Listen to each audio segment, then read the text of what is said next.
Pernahkah kalian membayangkan apa jadinya jika hukum agama yang kaku berbenturan dengan keajaiban Tuhan yang tak masuk akal? Di satu sisi, berdiri sang penjaga aturan, Sunan Kudus dengan wibawa syariatnya. Di sisi lain, muncul seorang santri kumal dari Tayu, Saridin, yang membawa ilmu hakikat hingga bisa memunculkan ikan dari dalam kelapa. Ini bukan sekadar adu kesaktian.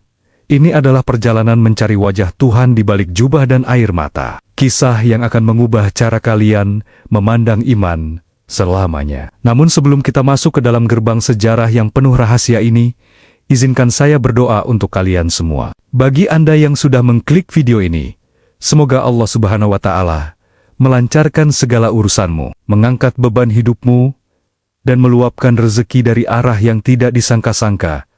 Amin. Mari kita aminkan doa ini bersama-sama di kolom komentar, agar malaikat ikut mengaminkannya. Dan sebagai bentuk dukungan agar syiar sejarah ini terus mengalir, silakan klik tombol subscribe sekarang juga. Subscribe itu gratis. Namun bagi kami, itu adalah bahan bakar untuk terus menyajikan kisah-kisah penuh hikmah untuk Anda. Mari kita mulai.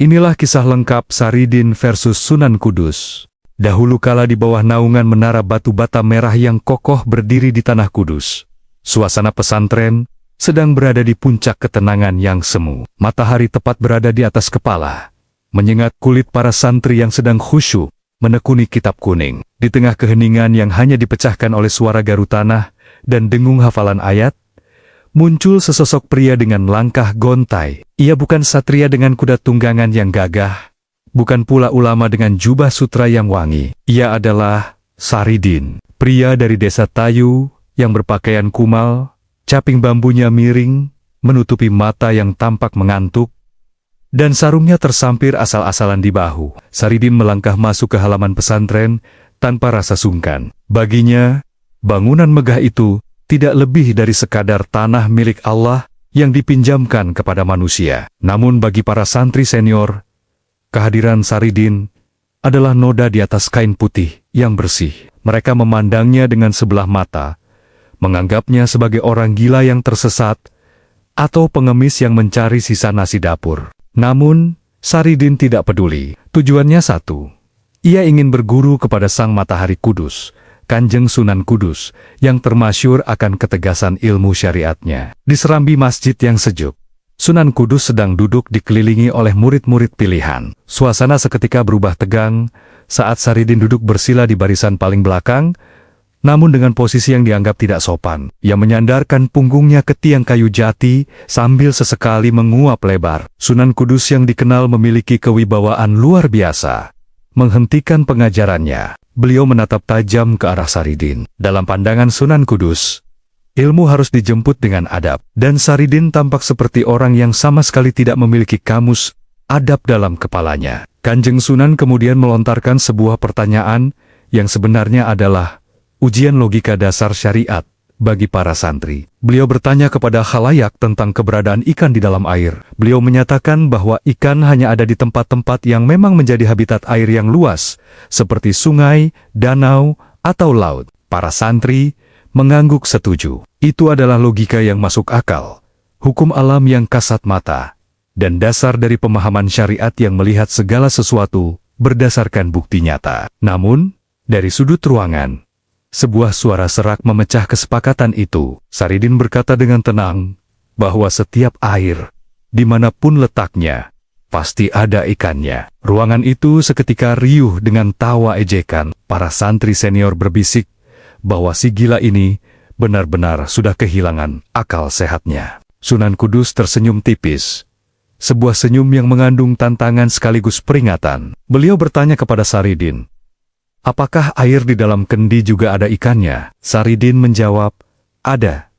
"Apakah air di dalam bak mandi yang baru dikuras juga ada ikannya?" Saridin kembali menjawab, "Ada." Puncaknya, Sunan Kudus menunjuk ke arah pohon kelapa yang tumbuh di halaman. Air di dalam buah kelapa itu terbungkus rapat oleh sabut yang tebal dan tempurung yang keras. Secara logika manusia, tidak mungkin ada ikan yang bisa masuk ke dalam sana. Tidak ada jalan, tidak ada lubang, dan tidak ada sirkulasi yang memungkinkan kehidupan ikan. Sunan Kudus menantang Saridin untuk membuktikan ucapannya. Jika tidak ada ikan di dalam kelapa itu, maka Saridin harus menerima konsekuensi atas kesombongannya yang telah mengacaukan pengajian. Saridin berdiri tanpa rasa ragu. Ia berjalan ke tengah halaman di bawah terik matahari yang menyengat. Para santri berkerumun, ingin menyaksikan kehancuran pria aneh ini. Saridin memanjat pohon kelapa itu dengan lincah, mengambil sebutir buah yang masih hijau, lalu turun kembali. Ia meletakkan kelapa itu di hadapan Sunan Kudus.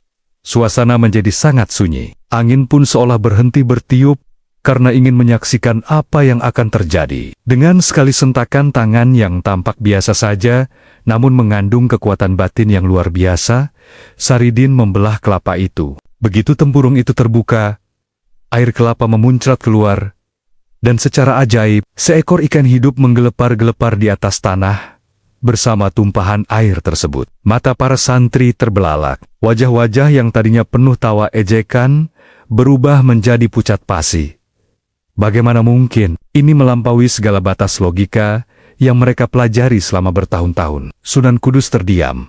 Beliau melihat ikan itu dengan tatapan yang sulit diartikan. Di satu sisi, beliau menyadari bahwa pria di hadapannya ini bukanlah orang sembarangan. Saridin telah menunjukkan sebuah fenomena hakikat, di mana kehendak Allah tidak bisa dibatasi oleh sekat-sekat fisik atau hukum alam yang kaku. Jika Allah menghendaki ikan ada di dalam kelapa, maka tidak ada satupun hukum syariat di dunia ini yang bisa membatalkannya. Namun di sisi lain, sebagai pemimpin pesantren dan penjaga hukum agama, Sunan Kudus merasa kewibawaan sistem yang beliau bangun sedang dipertaruhkan. Jika setiap santri bertindak semaunya dengan alasan hakikat, maka tatanan masyarakat akan hancur berantakan. Ketegangan tidak berhenti di sana. Sunan Kudus merasa bahwa Saridin perlu diberi pelajaran tentang kesabaran dan proses. Bukan sekadar memamerkan karomah yang bisa membuat orang lain tersesat dalam keajaiban. Beliau memutuskan untuk memberi Saridin sebuah tugas yang secara lahiriah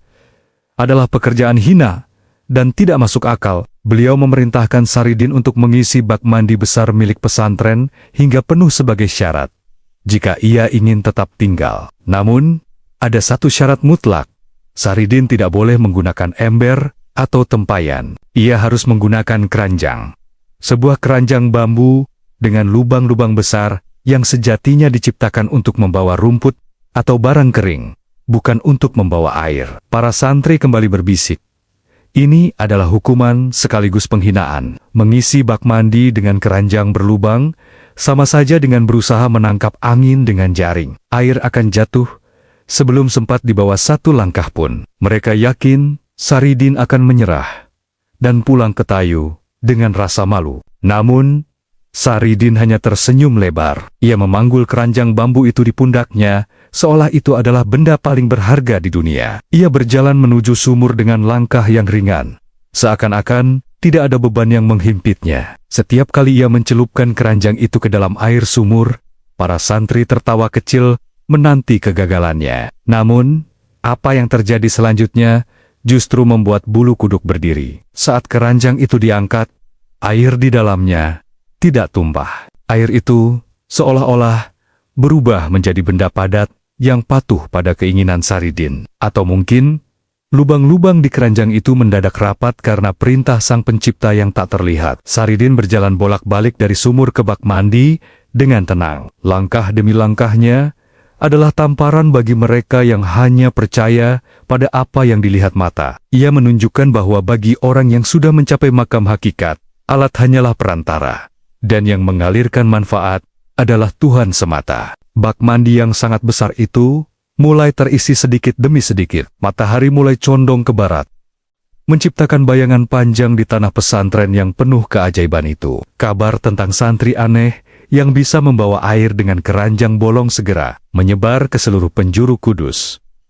Rakyat jelata mulai berkumpul di luar pagar pesantren, ingin melihat langsung sosok Syekh Jangkung yang legendaris. Namun di dalam hati Sunan Kudus, gejolak besar sedang terjadi. Beliau melihat seorang pria yang bisa menghancurkan batas antara yang mungkin dan tidak mungkin. Beliau mulai menyadari bahwa keberadaan Saridin di pesantrennya akan menjadi sebuah badai besar. Sebuah badai yang akan membenturkan hukum syariat yang kaku dengan samudera, hakikat yang tidak bertepi. Episode ini berakhir dengan pemandangan Saridin yang masih terus menuangkan air dari keranjang bolongnya ke dalam bak mandi yang hampir penuh. Di balik jendela kamarnya, Sunan Kudus terus mengawasi dengan tatapan penuh selidik. Beliau tahu, ini hanyalah awal dari sebuah perseteruan besar antara dua kutub kebenaran yang berbeda jalan. Saridin mungkin telah memenangkan adu kesaktian pertama.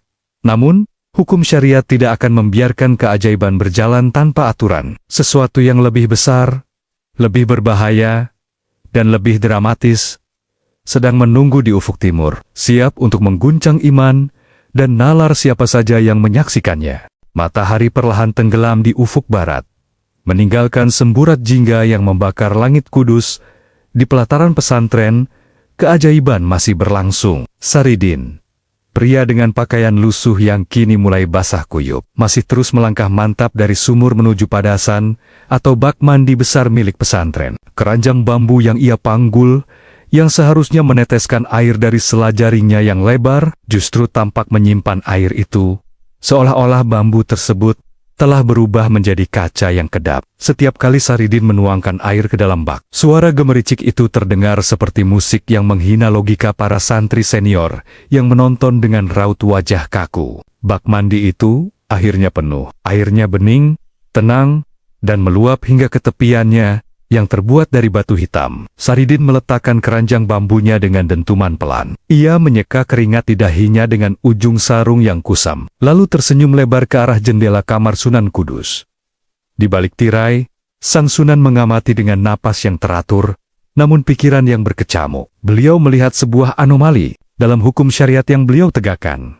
Segala sesuatu harus memiliki sebab dan akibat yang jelas. Air harus wadah yang rapat, dan ilmu harus diperoleh melalui laku prihatin yang tertib. Namun Saridin merusak semua tatanan itu dengan sekali jentik jari kesaktian yang tidak masuk akal. Malam jatuh menyelimuti Kudus. Namun suasana di dalam pesantren justru memanas. Para santri senior berkumpul di bawah bayang-bayang pohon sawo kecik. Mereka merasa harga diri mereka sebagai penuntut ilmu yang taat telah diinjak-injak oleh seorang pengembara yang tampak gila. Mereka mulai berbisik-bisik, menyebarkan racun kecurigaan bahwa Saridin menggunakan ilmu hitam atau bantuan jin untuk melakukan mukjizat palsu tersebut. Hasutan itu menjalar cepat seperti api di padang rumput kering. Syariat harus ditegakkan, kata mereka. Seseorang yang tidak menjalankan aturan lahiriah, namun memamerkan keajaiban batiniah adalah ancaman bagi iman umat. Keesokan harinya, Sunan Kudus memanggil Saridin ke tengah aula besar. Kali ini, tidak ada lagi senyum ramah atau ujian kecil. Suasana sangat formal. Sunan Kudus duduk di singgasana kayunya, dikelilingi oleh para ulama dan penasehat yang berwajah serius. Di hadapan mereka, Saridin berdiri dengan santai. Bahkan, sesekali menggaruk punggungnya yang gatal. Seolah-olah, ia tidak sedang berada di pengadilan spiritual yang menentukan nasibnya. Sunan Kudus mulai bicara dengan suara yang berat dan berwibawa. Beliau bertanya kepada Saridin tentang hakikat ibadah. Beliau ingin menguji apakah kesaktian Saridin dibarengi dengan pemahaman hukum Islam yang benar. Beliau bertanya, jika seseorang mengaku sudah mencapai derajat hakikat atau menyatu dengan Tuhan, apakah ia masih perlu melakukan syalat 5 waktu? Pertanyaan ini adalah jebakan maut. Jika Saridin menjawab tidak perlu, maka ia bisa dihukum mati karena dianggap murtad atau keluar dari ajaran Islam, sebagaimana nasib Syekh Siti Jenar di masa lalu. Saridin terdiam sejenak. Ia menatap langit-langit aula, lalu menatap mata Sunan Kudus dengan pandangan yang tajam, namun penuh kesedihan. Ia menjawab dengan perumpamaan yang menusuk. Ia mengibaratkan salat sebagai sebuah perahu. Jika seseorang sudah sampai ke seberang lautan dan menginjakan kaki di daratan kebenaran, untuk apa ia masih memanggul perahu itu di atas kepalanya? Namun, Saridin menambahkan dengan nada rendah, bahwa hanya orang bodoh yang membakar perahunya saat ia masih berada di tengah samudra. Jawaban itu menggantung di udara, membuat para pendengar tertegun. Saridin tidak menolak syariat, namun ia menempatkan syariat sebagai alat, bukan tujuan akhir. Namun, ketegangan intelektual itu segera berubah menjadi konflik fisik yang berdarah. Di luar aula, sebuah peristiwa terjadi. Seorang santri senior yang paling membenci Saridin ditemukan tergeletak tidak bernyawa di dekat gudang pesantren. Di tangannya terdapat sebilah keris milik Saridin yang tertinggal saat ia membersihkan diri kemarin sore. Fitnah itu pun meledak. Saridin dituduh telah melakukan pembunuhan keji di lingkungan suci pesantren. Para santri yang sudah tersulut emosi segera mengepung aula dengan membawa galah dan pedang. Sunan Kudus berada dalam posisi yang sangat sulit. Secara batiniah, beliau meragukan bahwa sosok sekelas Saridin akan membunuh hanya karena urusan sepele. Namun secara syariat, bukti-bukti fisik sangat menyudutkan pria dari Tayu itu. Ada mayat, ada senjata, dan ada saksi-saksi yang melihat mereka bersitegang sebelumnya. Hukum harus tegak, tanpa pandang bulu. Jika Sunan Kudus membebaskan Saridin, maka beliau akan dianggap melindungi pembunuh. Namun jika beliau menghukumnya, beliau mungkin sedang membunuh seorang kekasih Allah yang dikirim untuk mengujinya. Saridin hanya tertawa getir melihat kerumunan yang haus darah itu. Ia melihat betapa mudahnya manusia tertipu oleh kulit luar. Ia ditangkap dan dirantai, tangannya dibelenggu dengan besi panas. Namun ia tidak berteriak kesakitan. Ia justru mendendangkan kidung-kidung pujian kepada Tuhan dengan suara yang merdu, yang membuat para penjaganya merinding ketakutan. Malam itu, di dalam penjara bawah tanah yang gelap dan lembab, Saridin dikunjungi oleh Sunan Kudus secara rahasia. Sunan Kudus bertanya dengan suara berbisik, mengapa Saridin tidak menggunakan kesaktiannya untuk melarikan diri? Mengapa ia membiarkan dirinya dihina dan difitnah? Saridin menjawab bahwa ia sedang menikmati sandiwara Tuan. Ia ingin menunjukkan bahwa penjara yang sebenarnya bukanlah jeruji besi ini, melainkan pikiran manusia yang terpenjara oleh prasangka dan kebencian. Keesokan harinya, hukuman mati akan dilaksanakan. Alun-alun Kudus dipenuhi oleh ribuan orang yang ingin melihat eksekusi sang santri gendeng. Sunan Kudus berdiri di atas panggung tinggi dengan wajah yang tampak lelah. Beliau memberikan kesempatan terakhir bagi Saridin untuk membela diri. Namun Saridin justru melakukan hal yang tidak terduga. Ia meminta izin untuk minum air dari kendi yang ada di hadapan Sunan Kudus. Setelah meminumnya, ia meludah ke tanah. Dan dari ludah itu, tumbuhlah sebuah pohon jati yang besar dalam sekejap mata, yang menaungi seluruh alun-alun dari terik matahari. Kerumunan itu terperangah. Mereka yang tadinya berteriak minta darah, kini bersujud ketakutan. Namun bagi para pembencinya, ini adalah bukti sihir yang semakin nyata. Di tengah kekacauan itu, saat Algojo mulai mengangkat pedangnya, tubuh Saridin tiba-tiba mulai menipis dan transparan. Ia tidak melawan, ia hanya tersenyum. Sebelum pedang itu menyentuh lehernya, Saridin sudah menghilang dari pandangan mata, menyisakan rantai besi yang jatuh berdenting di atas lantai kayu. Saridin telah melakukan rogo sukmo. Ia meninggalkan tubuh kasarnya dan menghilang menuju arah timur. Sunan Kudus tertunduk lesu. Beliau menyadari bahwa burung Raja Wali tidak akan pernah bisa dikurung dalam sangkar ayam. Bayangan Saridin yang berjalan tenang di atas permukaan air laut menuju tanah Palembang, menjauh dari hiruk-pikuk fitnah duniawi. Sementara di Kudus, sebuah pohon jati ajaib tetap berdiri kokoh sebagai saksi bisu bahwa kebenaran hakikat tidak akan pernah bisa dibunuh oleh tajamnya pedang syariat. Laut Jawa bergejolak hebat malam itu. Namun di atas permukaan air yang hitam, pekat, langkah kaki Saridin terasa seringan kapas. Ia tidak lagi berada di alun-alun Kudus yang penuh amarah. Tubuh kasarnya mungkin telah hilang dari pandangan Algojo. Namun jiwanya kini sedang menempuh perjalanan melintasi batas nalar. Saridin berjalan di atas gelombang, menjauh dari tanah Jawa yang sedang mendidih oleh fitnah. Ia menuju ke arah barat laut, menyeberangi selat menuju tanah Palembang. Di sana, ia berharap bisa menemukan jawaban atas kegelisahan batinnya yang tidak bisa dijawab oleh kakuya tembok pesantren. Kepergian Saridin meninggalkan lubang besar di hati Sunan Kudus. Pohon jati yang tumbuh seketika dari ludah. Saridin masih berdiri tegak di tengah alun-alun, menjadi monumen bisu yang meruntuhkan kesombongan para santri senior. Sunan Kudus sering berdiri di bawah pohon itu saat fajar, merenung tentang batas antara hukum yang beliau jaga dan keajaiban yang Saridin bawa. Beliau menyadari bahwa Saridin bukan sedang melawan agama, melainkan sedang menertawakan manusia yang menganggap diri paling beragama, hanya karena hafal barisan dalil namun buta terhadap rahasia Tuhan. Sementara itu, di tanah Palembang, Saridin hidup sebagai orang asing yang tidak dikenal. Ia melepaskan segala atribut kesaktiannya. Ia bekerja sebagai kuli panggul di dermaga, memanggul karung-karung beras yang berat dengan peluh yang bercucuran. Tak ada yang tahu bahwa pria yang sering dihina karena pakaiannya yang compang-camping itu adalah sosok yang mampu membelah kelapa dan memunculkan ikan hidup. Saridin sedang menjalankan laku mati raga.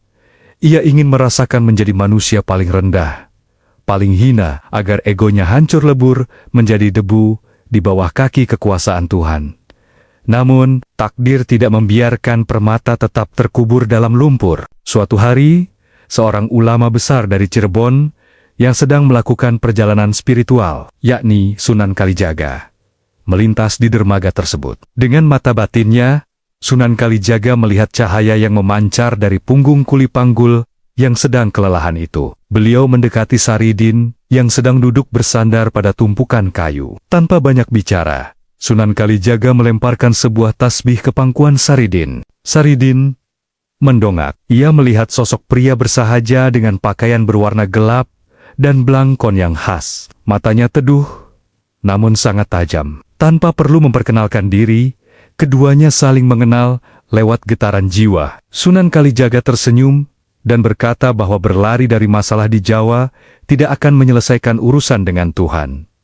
Beliau mengingatkan Saridin bahwa sejauh manapun ia berjalan di atas air, ia tetap harus menginjak bumi jika ingin menebar manfaat. Saridin tertunduk malu. Selama ini ia merasa sudah mencapai puncak karena bisa melakukan keajaiban. Namun di hadapan Sunan Kalijaga, ia merasa seperti anak kecil yang baru belajar mengeja alif. Sunan Kalijaga kemudian mengajak Saridin untuk menepi ke sebuah pulau kecil yang sunyi di tengah Sungai Musi.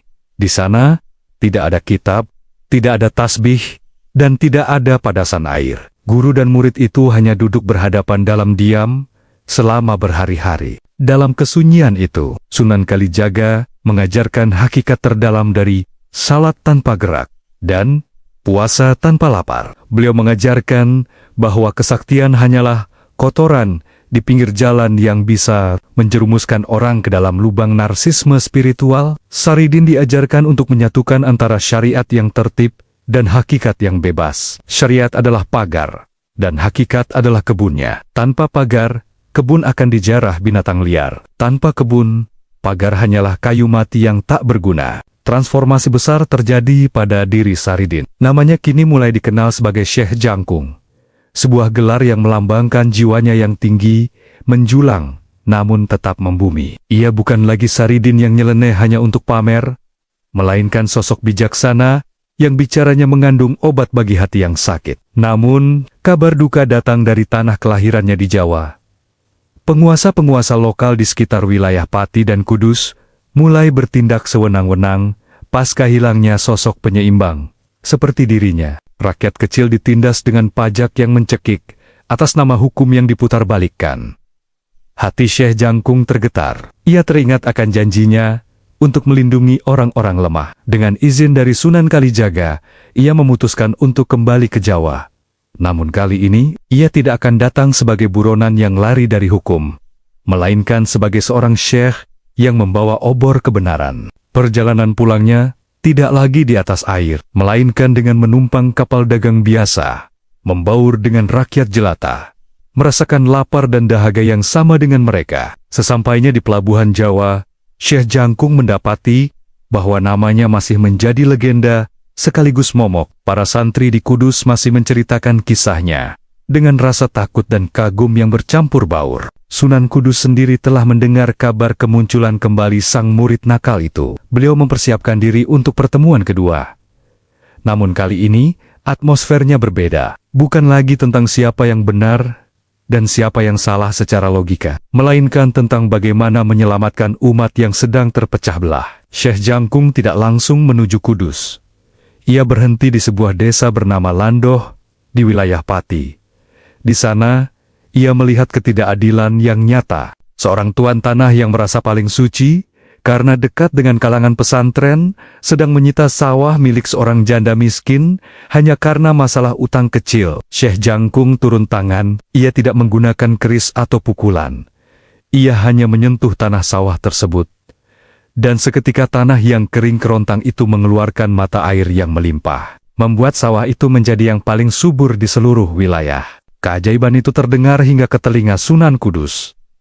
Beliau menyadari bahwa ikan di dalam kelapa itu kini telah tumbuh menjadi paus di samudera luas. Beliau mengirimkan utusan untuk memanggil Syekh Jangkung menghadap kembali ke pesantren. Kali ini bukan untuk diadili, melainkan untuk berdialog sebagai sesama penjaga iman. Namun, para pengikut fanatik Sunan Kudus yang masih menyimpan dendam lama melihat ini sebagai kesempatan untuk menghabisi Syekh Jangkung secara sah. Mereka menyiapkan jebakan di sepanjang jalan menuju Kudus.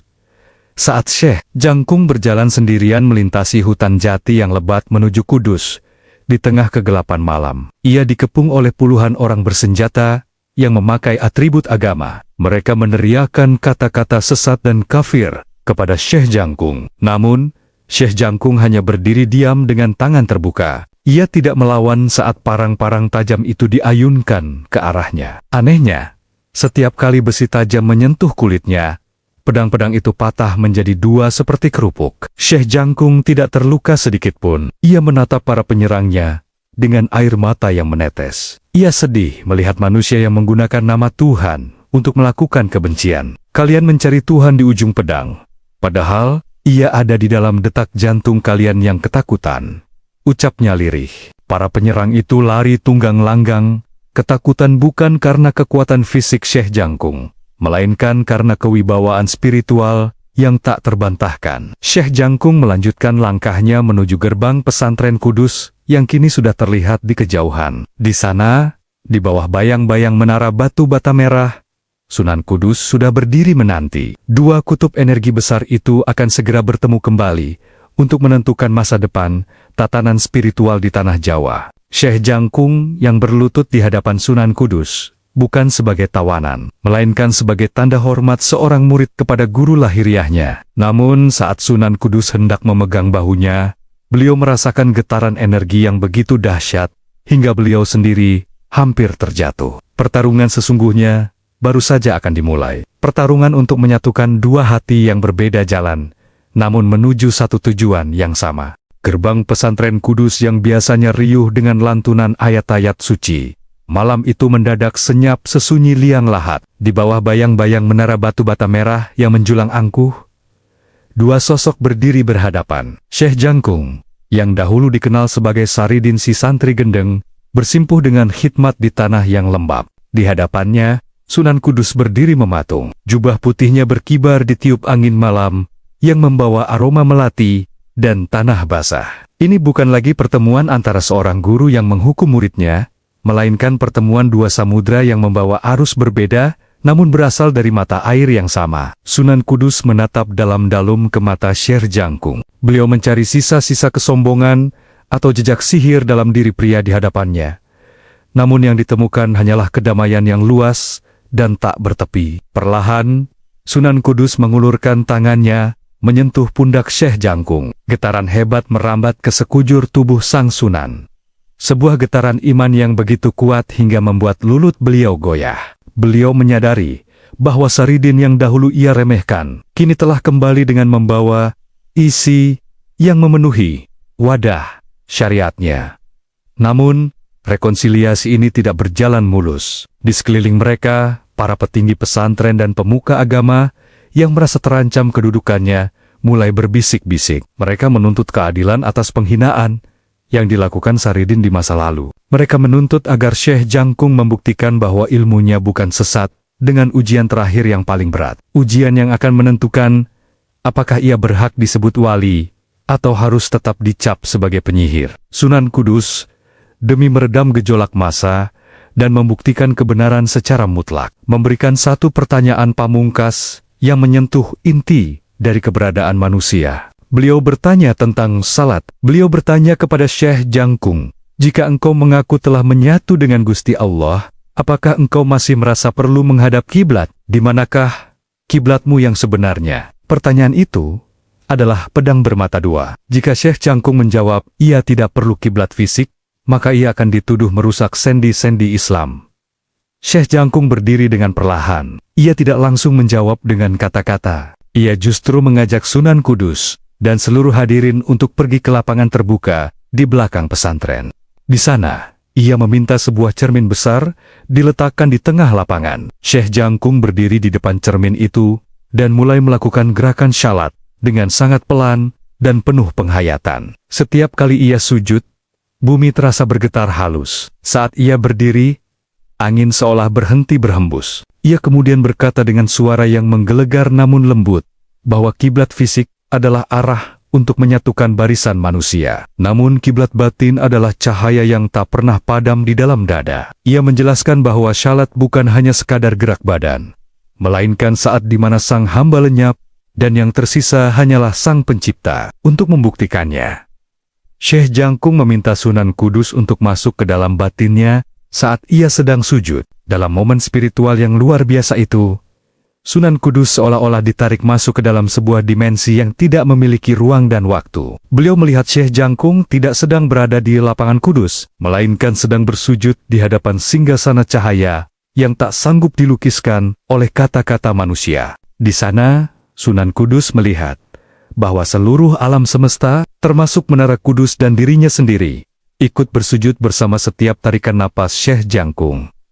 Sunan Kudus tersungkur. Beliau menitikkan air mata yang sangat deras. Segala kekakuan hukum yang selama ini beliau jaga, tanpa pemahaman batin yang dalam, runtuh seketika. Beliau menyadari bahwa syariat tanpa hakikat adalah raga tanpa nyawa, dan hakikat tanpa syariat adalah nyawa tanpa raga yang akan terbang tak tentu arah. Beliau memeluk Syekh Jangkung di hadapan ribuan orang yang menonton dengan takjub. "Engkau benar, Saridin," bisik Sunan Kudus dengan suara gemetar. "Aku menjaga pintu rumah ini dengan sangat ketat, agar tidak ada pencuri masuk. Tapi engkau adalah pemilik rumah yang sudah ada di dalam sejak tadi." Perdamaian besar pun terjadi. Fitnah pembunuhan yang dahulu dituduhkan kepada Saridin terungkap sebagai perbuatan adu domba dari pihak yang ingin menghancurkan Islam di tanah Jawa dari dalam. Syekh Jangkung tidak menuntut balas. Ia justru memaafkan semua orang yang pernah menghujat dan mencoba membunuhnya. Ia mengajarkan bahwa puncak dari segala ilmu, baik syariat maupun hakikat, adalah akhlak yang mulia dan cinta kasih kepada sesama makhluk. Syekh Jangkung kemudian memohon pamit untuk menetap di Landoh, Pati, sebuah wilayah yang masih gersang dan penuh konflik. Ia tidak ingin duduk di singgasana kekuasaan atau menjadi pemuka agama yang dipuja-puja. Ia lebih memilih untuk menjadi petani, mencangkul tanah, dan membantu rakyat kecil dengan sisa hidupnya. Ia ingin menunjukkan bahwa seorang kekasih Allah bisa ditemukan di pasar, di sawah, atau di jalanan. Bukan hanya di tempat-tempat yang terlihat suci secara lahiriah. Hari keberangkatannya menuju Landoh diiringi oleh lambaian tangan para santri yang kini menghormatinya. Sunan Kudus memberikan sebuah kenang-kenangen berupa sepotong kain dari sorbannya sebagai simbol bahwa mereka kini bersaudara dalam iman. Syekh Jangkung berjalan kaki dengan tenang, diikuti oleh beberapa pengikut setianya. Sepanjang jalan yang ia lalui, pohon-pohon yang layu mendadak berbunga, dan sumur-sumur yang kering kembali mengeluarkan air. Kisah Saridin alias Syekh Jangkung dan Sunan Kudus menjadi sebuah legenda abadi yang mengajarkan keseimbangan. Syariat memberikan arah, sementara hakikat memberikan rasa. Keduanya bukan untuk dipertentangkan, melainkan untuk dipadukan dalam satu tarikan napas pengabdian kepada Tuhan. Di Landoh, Syekh Jangkung hidup hingga usia tua, menjadi pelindung bagi yang lemah dan penghibur bagi yang berduka. Makamnya kini menjadi tempat yang tak pernah sepi dari peziarah, mengingatkan setiap jiwa yang datang bahwa di balik penampilan yang lusuh dan tingkah laku yang mungkin dianggap aneh oleh dunia, bisa jadi tersimpan sebuah rahasia besar antara sang hamba dengan Tuhannya. Pemandangan matahari terbenam di bumi Landoh, di mana suara azan dari masjid yang didirikan Syekh Jangkung bersahut-sahutan dengan suara alam, melambangkan harmoni yang sempurna antara hukum langit dan kehidupan bumi. Cerita ini berakhir bukan dengan kemenangan satu orang atas orang lain, melainkan kemenangan kebenaran atas prasangka dan kemenangan cinta atas kebencian. Syekh Jangkung dan Sunan Kudus tetap menjadi dua pilar yang menyangga bangunan sejarah Islam di Nusantara. Masing-masing dengan perannya yang unik, namun keduanya bermuara pada satu cinta yang sama, kepada Sang Maha Pencipta.